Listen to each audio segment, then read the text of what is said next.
Un millonario le quitó todo a este anciano usando la ley como un arma. Creyendo en el honor, Mateo lo perdió todo. Pero para vengarse, tuvo que traicionar cada uno de sus principios y convertirse en un monstruo. ¿El fin justifica los medios? Antes de responder, tienes que escuchar lo que hizo. Un millonario le quitó todo a este anciano usando la ley como un arma. Creyendo en el honor, Mateo lo perdió todo. Pero para vengarse, tuvo que traicionar cada uno de sus principios y convertirse en un monstruo. ¿El fin justifica los medios? Antes de responder, tienes que escuchar lo que hizo. Mateo Vargas no medía el tiempo en horas, ni siquiera en días. Lo medía en generaciones. Su taller, Relojería Vargas, era un pequeño santuario anclado en el corazón ruidoso de la ciudad, un refugio de latón y zafiro en medio del rugido del hormigón. Las paredes no olían a pintura fresca, sino a aceite fino, a madera vieja y a la paciencia infinita de su padre, y del padre de su padre antes que él. A sus 60 años, las manos de Mateo, surcadas de venas como ríos en un mapa antiguo, se movían con la precisión sobrenatural de los mecanismos que amaban. Cada reloj que llegaba a su mesa de trabajo no era un simple objeto. Era el corazón de una historia familiar, un testigo silencioso de amores, pérdidas y promesas. Llevaba una paz vieja en el alma, una certeza tranquila construida sobre décadas de trabajo honesto y la integridad inquebrantable de su nombre.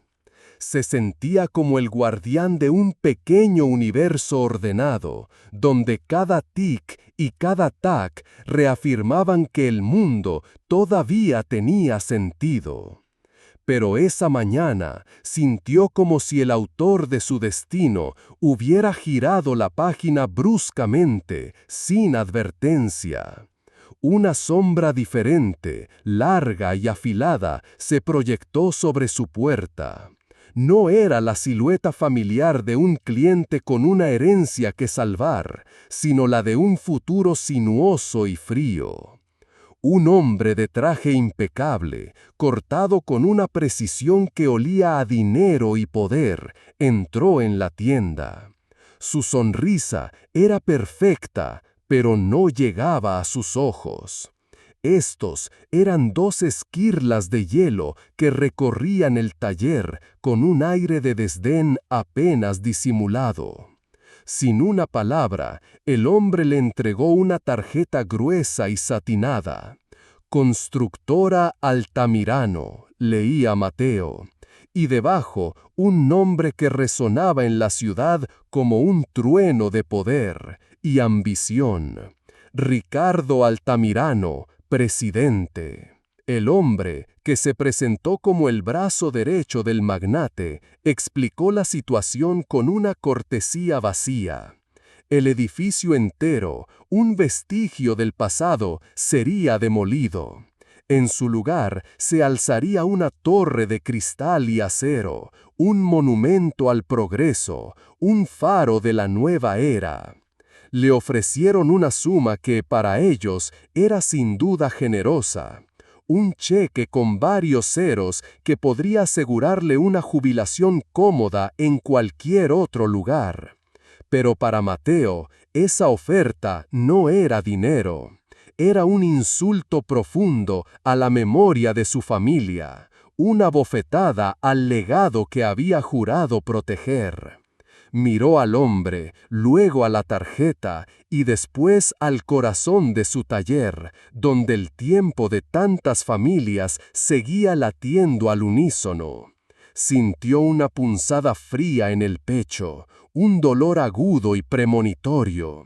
No era solo la amenaza de perder su tienda, era el primer aviso de una tormenta que se avecinaba, una que amenazaba con arrancar no solo sus paredes, sino los cimientos mismos del mundo en el que creía. Mateo, con la calma que solo puede dar una vida entera de trabajo honesto, sostuvo la mirada del hombre y con un gesto lento devolvió la tarjeta sobre el mostrador. «Mi taller no está en venta, señor», dijo, su voz tranquila, pero con la firmeza del acero bien templado. «Hay cosas que el dinero, por mucho que sea, simplemente no puede comprar».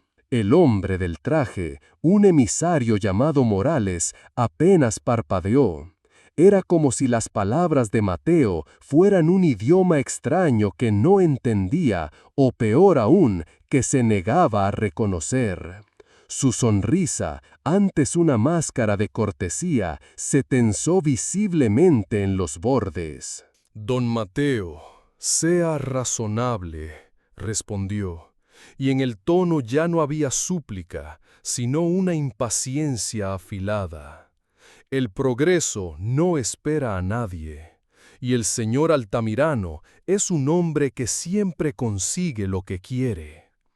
En esas últimas palabras, Mateo no escuchó una advertencia, sino una amenaza velada, la promesa de una fuerza que no negociaría.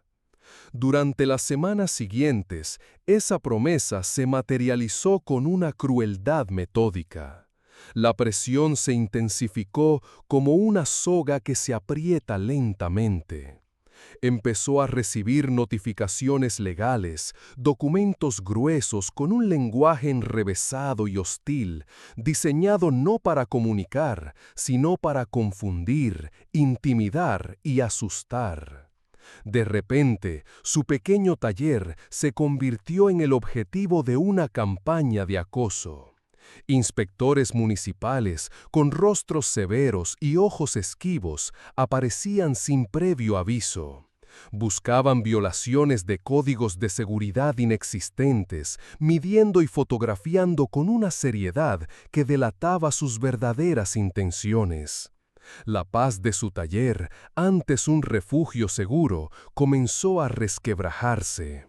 La atmósfera, antes cargada de paciencia y concentración, ahora estaba saturada de una ansiedad constante. El tic-tac familiar de los cientos de relojes en las paredes, que siempre le había sonado como una sinfonía de orden y paz, ahora se había transformado en algo siniestro.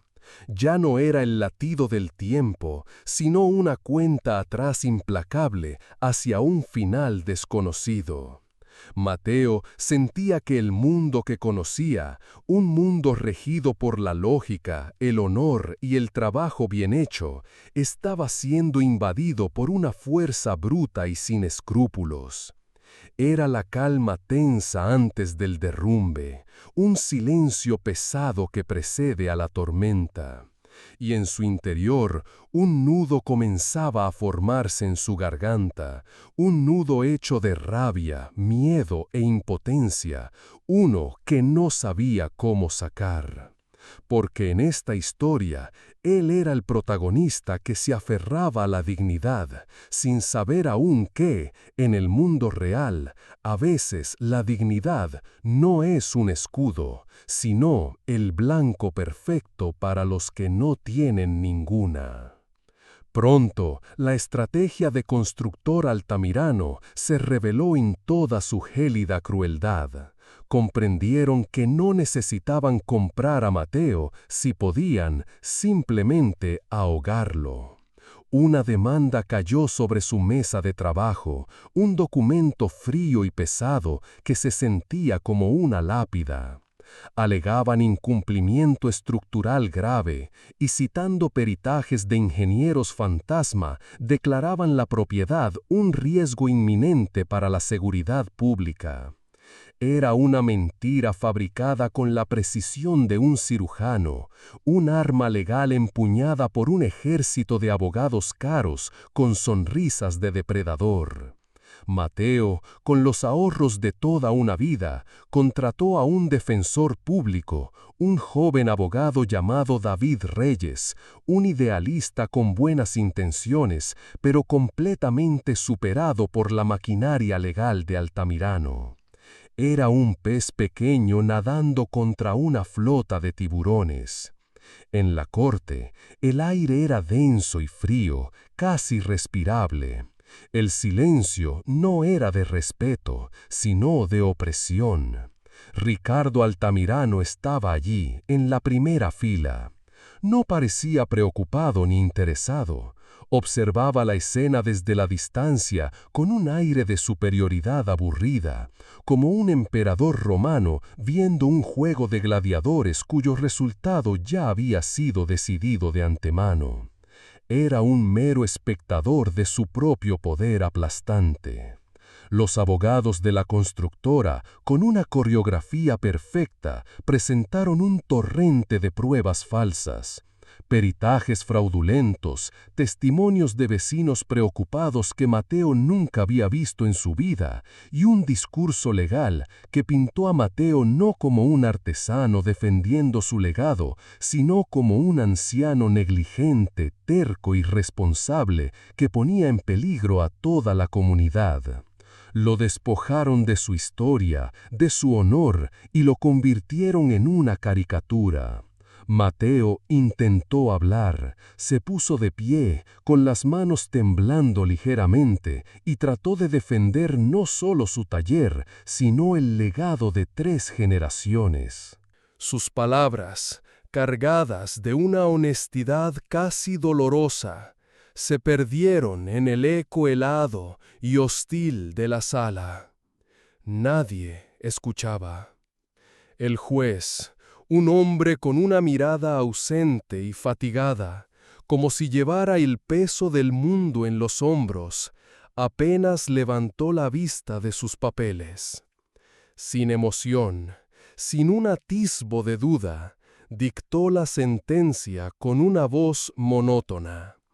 Desalojo forzoso. En ese instante, Mateo sintió que el suelo se le abría bajo los pies.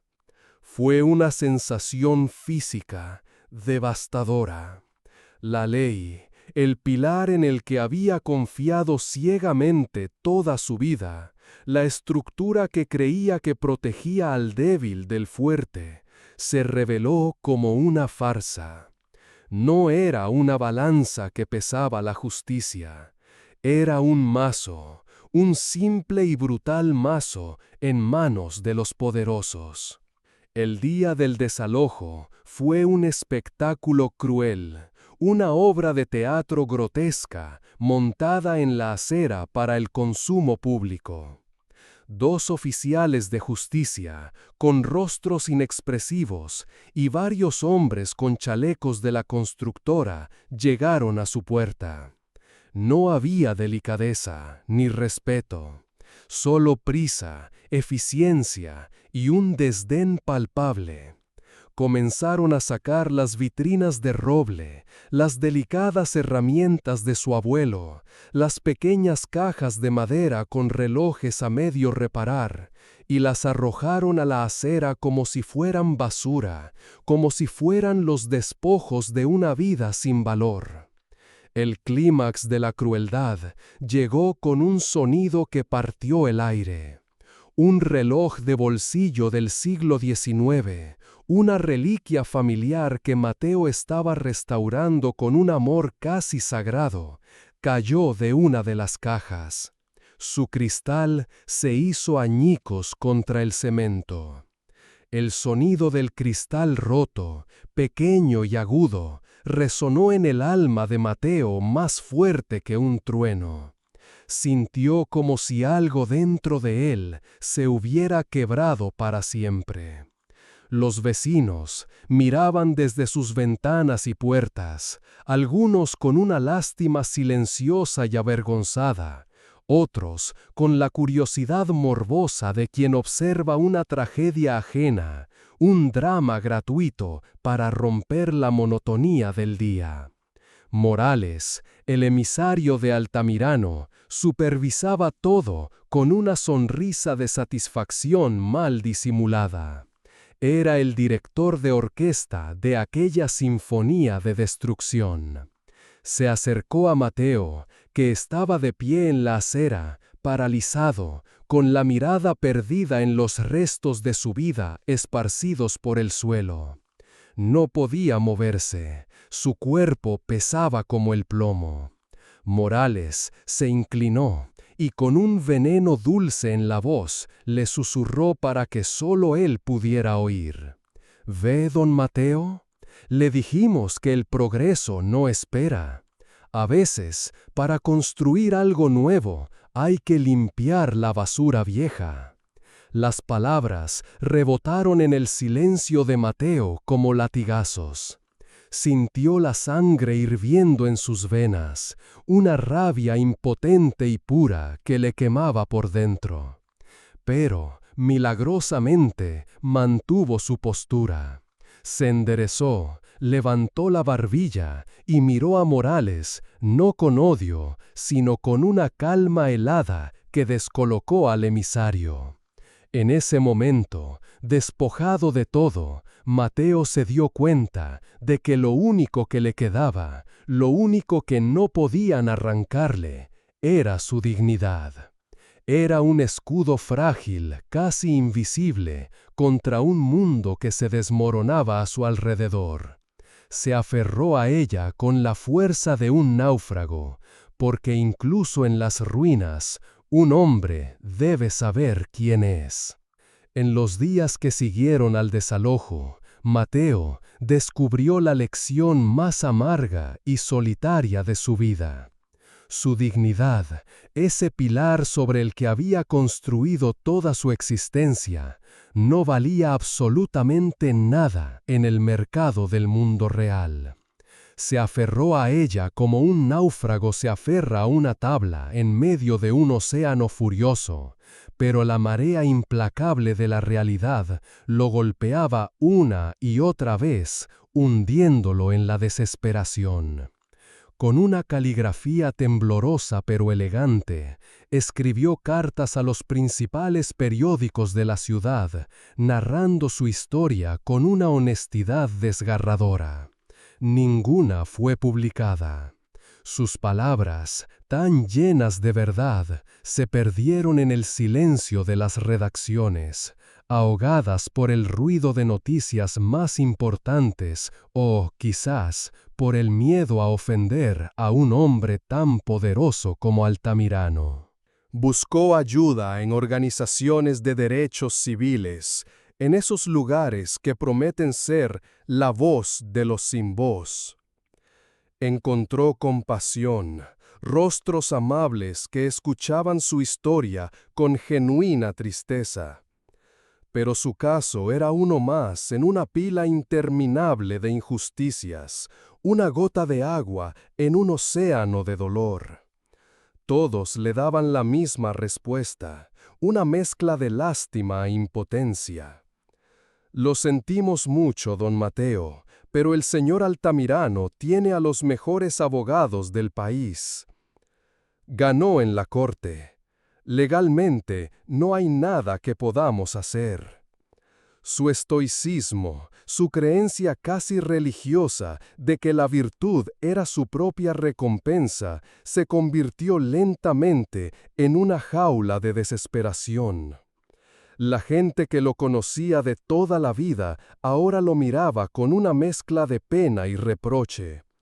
Lo veían como un viejo necio que no supo cuándo rendirse, un Quijote luchando contra molinos de hormigón y acero. La frase que solía ser el estandarte de las historias justas, las apariencias engañan, ahora se le antojaba una burla cruel, un chiste de mal gusto contado por un universo cínico. En su mundo, el único que ahora importaba, las apariencias eran la única verdad. La apariencia de poder de Altamirano había aplastado sin esfuerzo la realidad de su vida honesta. Una tarde se sentó en un banco del parque, justo enfrente del solar ahora vacío donde una vez estuvo su vida, su historia, su todo. El aire olía a tierra removida, a abandono. Miró el hueco en el paisaje urbano y por primera vez en sus 60 años sintió que el corazón se le rompía en 1000 pedazos. No fue una metáfora, fue un dolor físico, una fractura en el centro de su ser. La dignidad no lo había salvado, peor aún, lo había dejado completamente solo. Fue en su punto más bajo, cuando la desesperanza era un veneno frío que le recorría el alma y le nublaba la vista, que una figura emergió de las sombras del atardecer. No era un ángel, ni un salvador sacado de una fábula. Era una mujer, con una mirada tan afilada y dura como el cristal roto de su reloj. Se llamaba Isabel Reyes. Isabel se sentó junto a Mateo en el banco del parque, en un silencio que duró varios minutos. Ella conocía ese silencio. Había sido una periodista de investigación, una de las mejores, una de esas que creen que la verdad es un arma. Hasta que apuntó esa arma contra Ricardo Altamirano. Intentó exponer sus redes de soborno, su corrupción. Y él no la demandó, la destruyó de una forma mucho más profunda. Fabricó un escándalo, filtró información falsa que la acusaba de fabricar pruebas, la desacreditó profesionalmente hasta que nadie volvió a confiar en su palabra, y la dejó en la ruina, convertida en una paria. Cuando finalmente habló, su voz era desprovista de emoción, como la de alguien que ha visto el fondo del abismo y ha regresado sin alma. No le ofreció compasión, le ofreció una verdad cruda y brutal. Dejé de creer en la justicia el día que me di cuenta de que es una mercancía como cualquier otra. Y nosotros no podemos pagarla, dijo, mirando el solar vacío. Tú te aferraste a tu dignidad, Mateo. Es admirable, de verdad, pero es como llevar un escudo de madera a una guerra de cañones. Altamirano no respeta la dignidad, la desprecia porque es algo que él no puede comprar. Él respeta el miedo, respeta el dolor, respeta la ruina, porque es el lenguaje que él habla. Mateo la miró, confundido y agotado. ¿Quién era esta mujer que hablaba con la certeza de un profeta del Apocalipsis? Isabel sacó un cigarrillo y lo encendió. La pequeña llama, temblorosa, iluminó por un instante la determinación feroz en su rostro. «Quiero destruirlo», dijo, exhalando el humo lentamente. «No por justicia. La justicia es una ilusión para mantenernos quietos. Quiero hacerlo por venganza, por el placer de verlo caer. Y para eso, para entrar en su fortaleza, necesito a alguien que él nunca vería venir. Alguien a quien él desprecia. Alguien a quien cree que ya ha vencido». Sus ojos se clavaron en Mateo, y en ellos no había piedad, sino una propuesta, una invitación a un infierno diferente.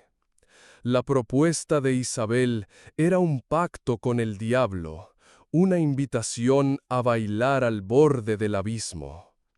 Le explicó su filosofía, una que no había aprendido en libros, sino que había sido forjada en el fuego de su propia destrucción. Para vencer a un sistema corrupto, no se puede luchar desde afuera, con las manos limpias y la conciencia tranquila. Hay que infiltrarse, aprender su lenguaje y usar sus propias armas contra él.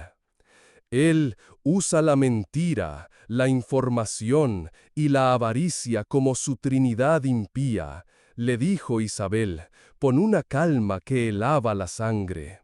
Nosotros también lo haremos. Para Mateo, aquello era una herejía, un sacrilegio. Toda su vida, cada decisión, cada acción se había basado en la honestidad, en la creencia de que el fin nunca, bajo ninguna circunstancia, justifica los medios. Su código moral era tan preciso y delicado como los relojes que reparaba.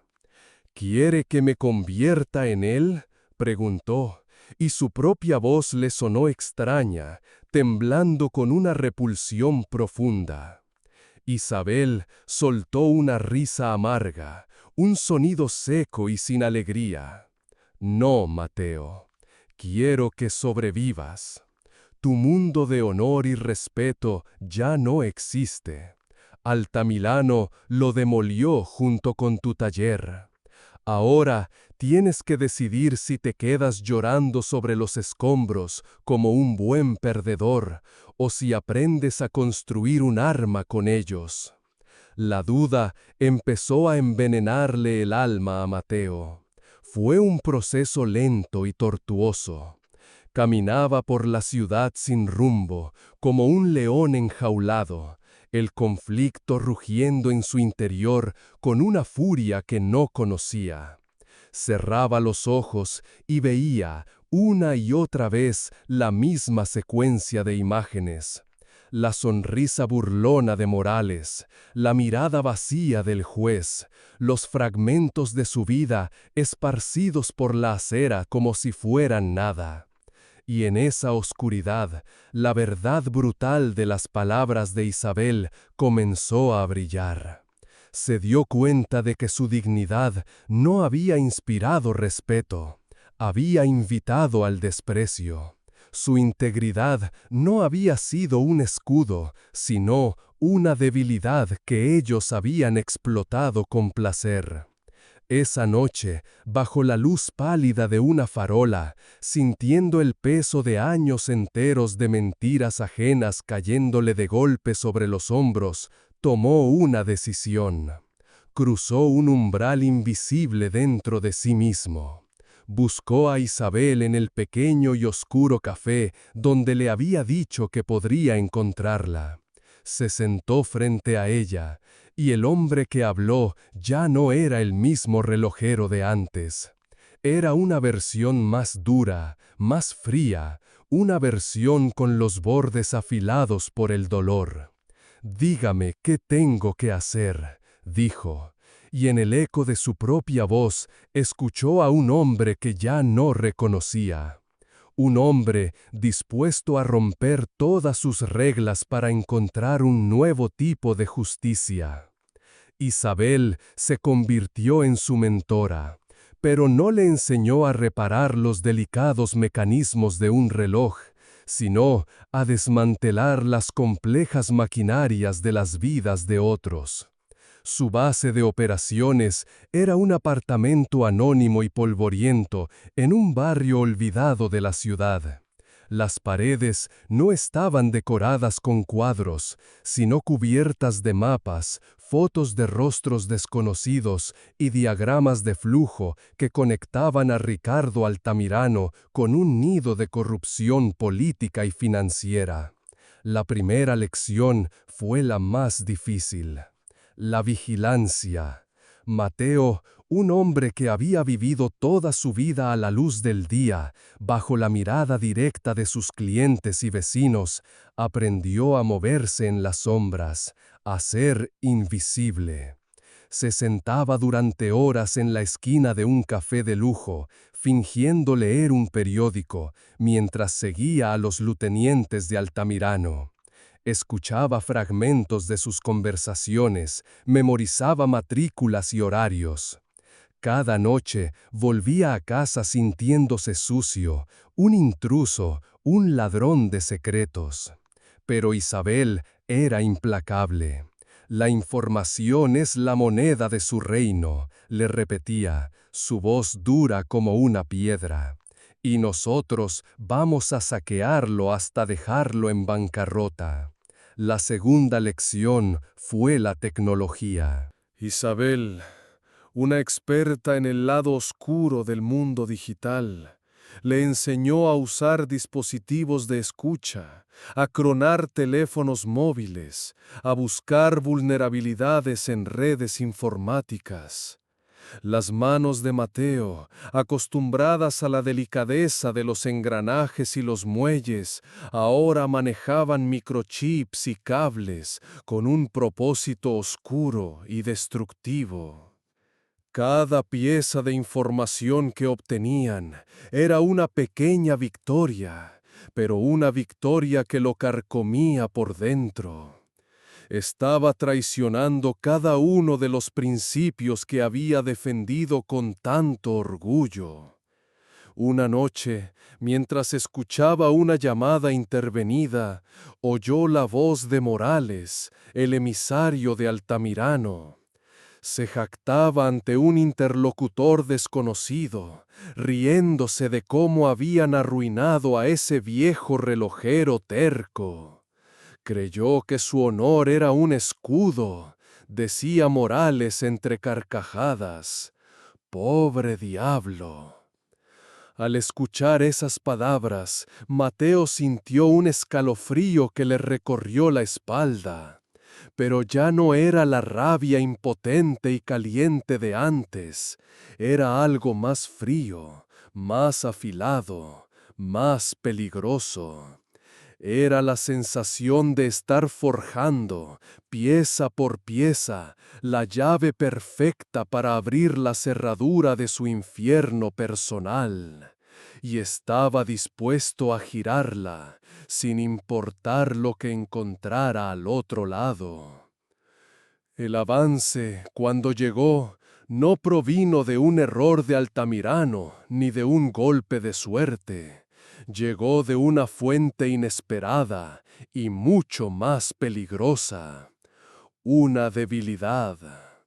Tras semanas de investigación, Isabel descubrió que el titán de hormigón, Ricardo Altamirano, tenía un talón de Aquiles. Su único hijo, Julián. A diferencia de su padre, un hombre forjado en la ambición y la crueldad, Julián era un joven idealista. Dirigía la fundación benéfica de la empresa, una operación de relaciones públicas brillantemente diseñada para lavar la imagen de la constructora con donaciones y proyectos sociales. Pero Julián creía en ello. Creía que podía hacer el bien desde el corazón del imperio de su padre. Isabel vio la oportunidad, la grieta en la torre de marfil. Su análisis fue tan frío como preciso. La gente como Altamirano no ama, posee. Le teorizó a Mateo una noche rodeada de sus mapas de corrupción.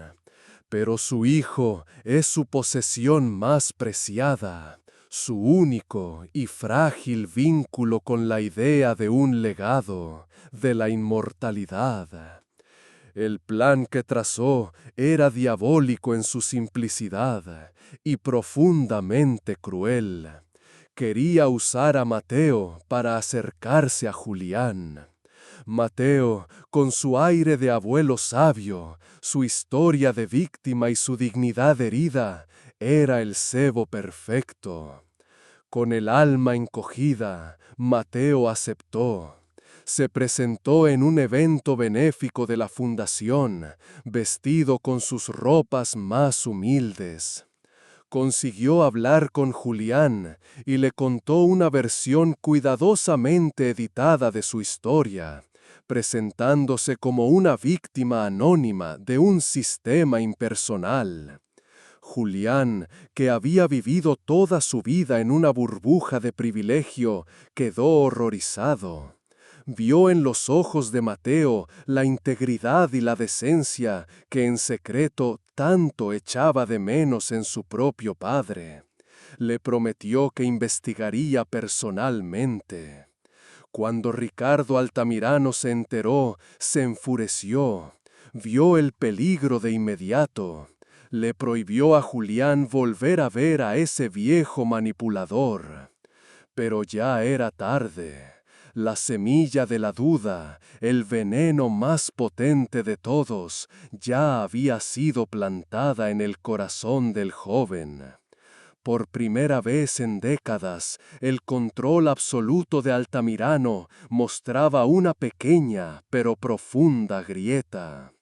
Y Mateo, sintiéndose como un Judas, como el peor de los traidores, sabía que su trabajo apenas comenzaba. Tenía que explotar esa grieta hasta que la torre entera se viniera abajo, sin importar a quién aplastara en el proceso. La relación entre Mateo y Julián se profundizó en secreto en los cafés tranquilos y los parques discretos donde la sombra de Ricardo Altamirano no podía alcanzarlos. Julián, cada vez más desilusionado, empezó a ver a su padre no como un constructor de imperios, sino como un destructor de vidas. La figura paterna que una vez admiró se desmoronaba ante sus ojos. Le confió a Mateo sus miedos más profundos, sus sospechas sobre las donaciones opacas de la fundación y los socios de negocios con reputaciones turbias que su padre recibía en casa. Mateo, con el corazón encogido, escuchaba con una empatía fabricada, desempeñando el papel del abuelo sabio a la perfección. Cada noche transmitía cada palabra, cada duda de Julián a Isabel. Cada confidencia era una nueva pieza en su rompecabezas de venganza. Se sentía como el peor de los hombres, manipulando la bondad innata de un joven para destruir a su padre. ¿Esto es justicia?, le preguntó a Isabel una noche, con la voz rota por el peso de su propia traición. «Esto es estrategia», respondió ella, fría como el acero de un bisturí.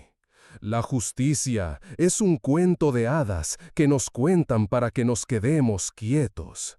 Esto es una guerra, y en la guerra se usan las armas que se tienen.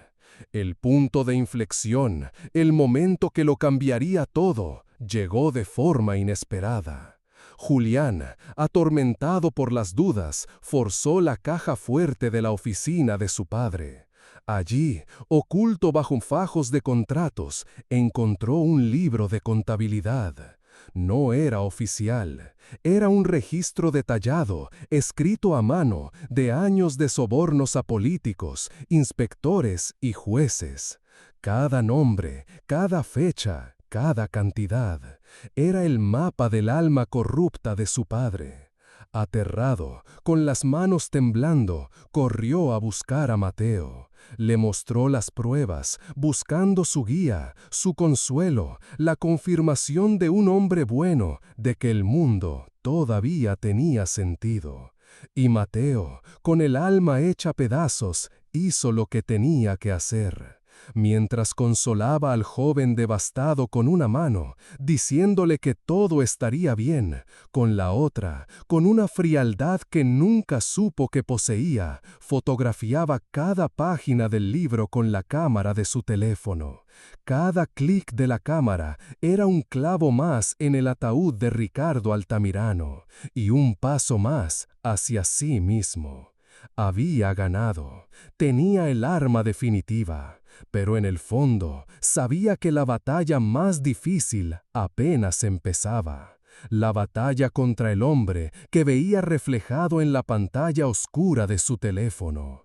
Ricardo Altamirano estaba en la cúspide de su gloria, bañado por la luz de los reflectores. Presentaba ante la prensa nacional su proyecto más ambicioso. torre Altamirano, el rascacielo de cristal y acero que se construiría precisamente donde antes estaba el humilde taller de Mateo. Estaba en un escenario, sonriente y seguro, hablando de futuro, de integridad y de visión. El silencio en el auditorio era reverencial, el silencio que se le concede al poder. Fue entonces, en ese preciso instante de máxima arrogancia, cuando Isabel ejecutó su golpe maestro. No fue a la policía, a la que Altamirano tenía en su nómina. No fue a un periódico local que él podría silenciar con una llamada.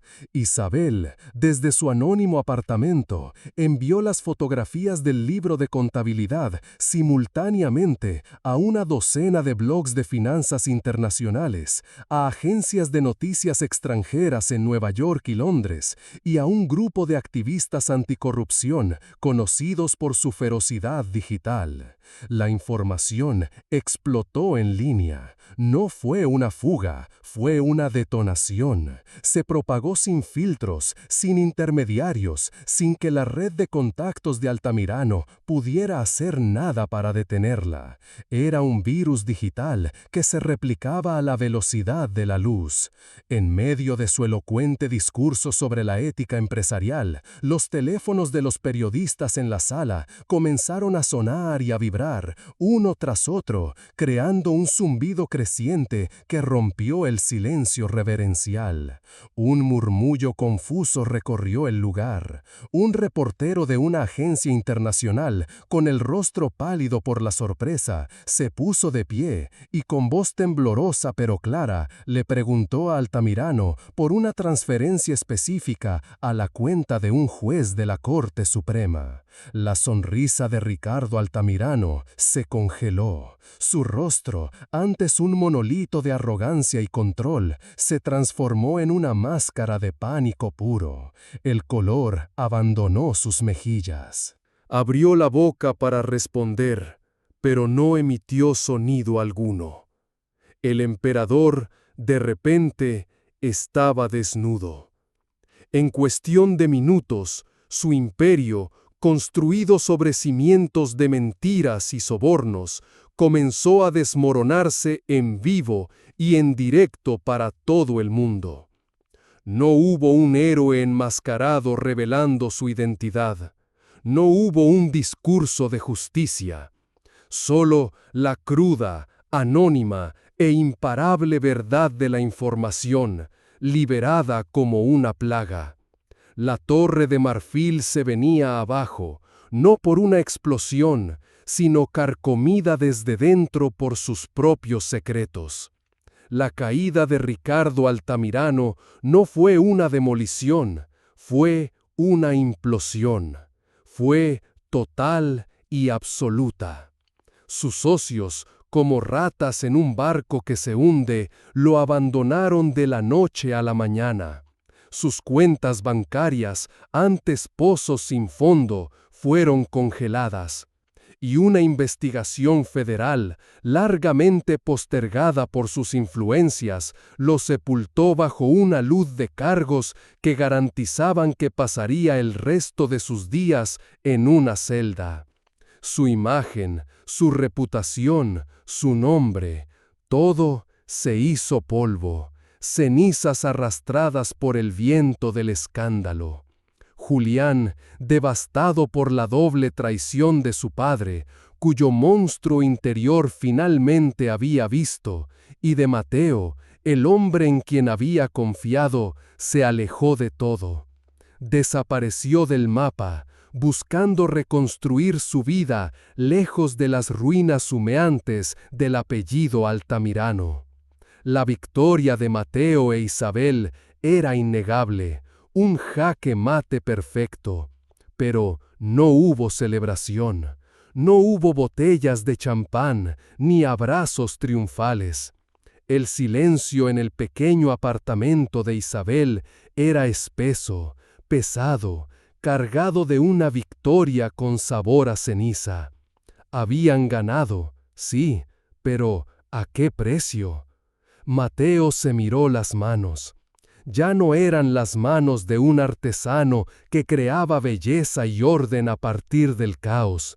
Eran las manos de un conspirador, manos que habían manipulado, mentido y traicionado, manos que habían sembrado caos y destrucción con la misma precisión con la que antes reparaban un reloj suizo. No sentía la paz serena de la justicia, sino el vacío helado y amargo de la venganza. Se dio cuenta de que, al destruir a su monstruo, había alimentado uno nuevo dentro de sí mismo. A veces pasaba por delante del solar donde una vez estuvo su taller. Seguía siendo un hueco en la ciudad, un diente faltante en la sonrisa de la calle, un eco de lo que había perdido. Podría reconstruirlo, tenía los medios, pero sabía, con una certeza dolorosa, que nunca podría volver a ser el hombre que había trabajado allí. La inocencia, una vez rota, es como el cristal de un reloj antiguo. No se puede reparar. Solo se puede observar la grieta para siempre, como un recordatorio constante de lo que se ha perdido. Semanas después, Mateo e Isabel se encontraron por última vez en el mismo banco del parque donde todo había comenzado. El aire de la ciudad parecía más limpio, como si la caída de un titán corrupto hubiera purificado la atmósfera. Pero era solo una ilusión. «Lo logramos», dijo Isabel, aunque su voz carecía de cualquier atisbo de triunfo. Sonaba tan hueca como el solar vacío frente a ellos. «¿Valió la pena?», preguntó Mateo, más a sí mismo que a ella. La pregunta quedó flotando entre ellos, pesada e incómoda. Isabel tardó en responder. Observaba a la gente pasar, a las parejas riendo, a los niños jugando, cada uno inmerso en sus propias batallas silenciosas, ajenos a la guerra que ellos dos habían librado. «No lo sé», admitió finalmente, y la honestidad en su voz fue casi un golpe. «Pero sé que no teníamos otra opción. El mundo no es una de tus fábulas con final feliz, Mateo. No siempre gana el más justo. A veces simplemente pierde el que duda en usar las armas del enemigo». Se levantó para irse, una figura solitaria que se perdía de nuevo en la multitud, desapareciendo tan rápido como había llegado. Una sombra que volvía a la sombra. Mateo se quedó allí, sentado, mientras el sol comenzaba a ponerse. La lección que había aprendido era dura, afilada y amarga. No era un mensaje limpio y esperanzador para compartir en redes sociales con una música inspiradora de fondo. Era una verdad incómoda, una verdad forjada en la pérdida, la humillación y la traición. Reflexión final. En un mundo perfecto, en una de esas historias que nos gustan tanto, la dignidad es un escudo invencible que repele toda maldad. Pero en este mundo, en el nuestro, a veces la dignidad debe aprender a sacar las garras para no ser devorada. A veces, para proteger lo que amas, debes convertirte en algo que odias. Porque si algo quedó claro en la historia de Mateo Vargas, es que la justicia no siempre la encuentra el más puro, sino el que mejor sabe pelear en el barro. ¿Y tú, qué opinas? ¿Hizo lo correcto? Déjame tu respuesta en los comentarios. Gracias por ver Historias de la Vida. Si esta historia te hizo reflexionar sobre la delgada línea entre la justicia y la venganza, No te vayas sin dejarnos un like y compartirla con alguien que necesite escucharla. No olviden suscribirse a Historias de la Vida y activar las notificaciones para no perderse ninguna de nuestras próximas historias. Hasta la próxima.